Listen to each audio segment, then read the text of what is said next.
In this tutorial, I'll walk you through 3 methods to view deleted messages on WhatsApp. If someone sends you a message but later deletes it, these methods will help you retrieve and read the deleted messages. Firstly, if you're using an Android device, you can access deleted messages through the notifications. Head to your device's settings, then navigate to Notifications. Look for the WhatsApp app, where you'll find recent notifications displaying both the original message and the notification indicating it was deleted. Alternatively, within the WhatsApp app, navigate to Settings, Chats, Chat Backup.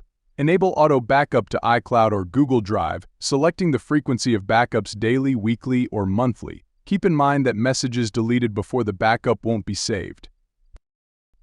If you're unable to access deleted messages through backups, consider using third-party apps like WhatsApp History or Notification History. These apps archive all messages and notifications, ensuring you can still access deleted messages regardless of when they were deleted.